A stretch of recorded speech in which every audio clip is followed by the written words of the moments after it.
уважаеми гости! За мен е поредният щастлив ден да откриеме за експлоатация рехабилитирани пътни участъци.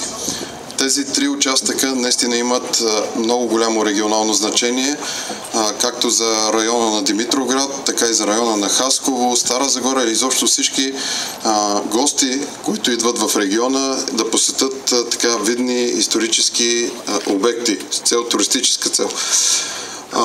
Благодаря изключително много на целия екип в Пътната агенция, без които този обект много трудно би се осъществил. Искам също така да благодаря и на строителя за доброто качество и срочност при изпълнението на проекта и пожелавам на всички вас без аварийно ползване на тези пътища. Благодаря на господин Лазаров. Кажи колко е гаранцията на пътя. Инженер Цонев. Пише се.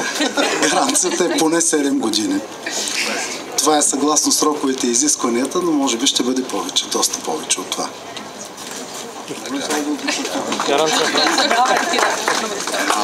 Това 7 години, колкото и да ви изглежда малко, по договорите, които се сключва, гаранционният срок, за съжаление, е 1 година. Аз адмирирам това, което строителът току-що каза и ние ще го запомним и запишем, така че наистина гаранционният срок на този участък ще бъде 7 години.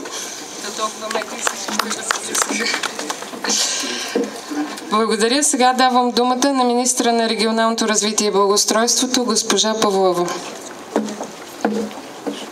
Отче, уважаеми господин министър-председател, уважаеми дами и господа областни управители, кметове, гости, скъпи жители на тези населени места, които днес имаме щастието и радостта заедно да осветим рехабилитираните пътни участъци. 25 км рехабилитирана пътна инфраструктура в региона, изключително важна, за да осигурим по-добра свързаност, за да осигурим по-добра мобилност на населението в този регион. И това не само тези пътища са тези, които са важни за нас и тези, за които работим заедно, така както поехме ангажимент. Това правителство е с своите действия да направи така, че да осигурим една усъвършенствана, подобрена републиканска инфраструктура. Само във вашия регион в момента тече рехабилитация на още много пътни отсечки от втори и трети клас в региона. Над 50 км се рехабилитират в момента. Всичко това е допълваща инфраструктура, която ще развие трафика. И вие знаете, основен приоритет на нашето управление, на нашето министерство, това, разбира се, е магистралите и първи клас пътища. Шанса във вашия регион, това е да направим една магистрала в завършен вид, магистрала Марица, по която не е работено много години, по която имаше леви, десни платна и недовършени участъци, но ние се надяваме, че до края на следващата година ще имаме вече много по-улеснено движение, така че да нямаме жертви по пътищата, по-лесен трафика и да освободим по-малките населени места от транзитни товари, транзитни трафици, които наистина не спомагат за доброто на хората, които живеят в тях. Но това не е всичко, тъй като ние не сме фокусирани само към пътища. Искам да ви кажа, че инвестициите, които Министерството предоставя на вашия регион, са над 50 милиона. 50 милиона лева в момента инвестираме в развитие на образователна инфраструктура, социална инфраструктура.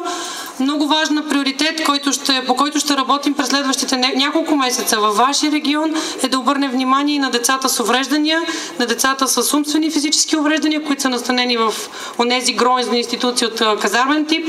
Това, което ще направим с всички кметове в региона, е да изградим нови съвременни жилища за тези деца, така че да подобрим тази инфраструктура.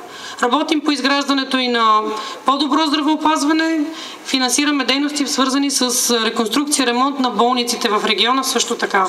Ремонтираме 20 училища и детски градини, така че да може наистина живота на хората, които са тук, на младото поколение, на нашите деца, да е по-добър и те да учат в едни много по-добри условия.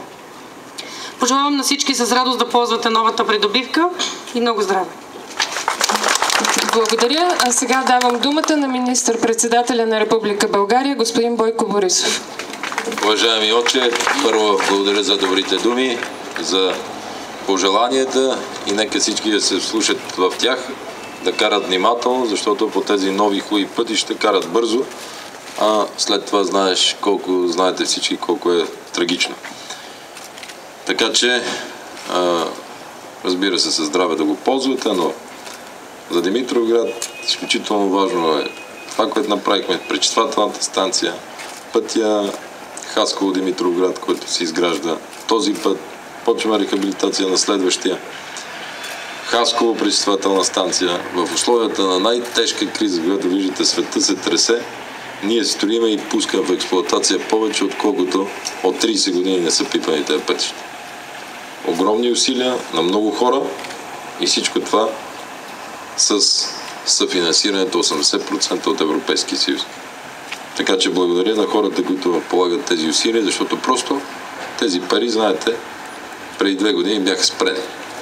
А сега с тези пари и с нашите 20%, които финансираме, се получава това, което виждате. Със здраве да ги ползвате, с магистрала Марица, аз съм убеден, че този регион ще стане много, много хубав. Съжалявам, че за Северна България толкова време загубам.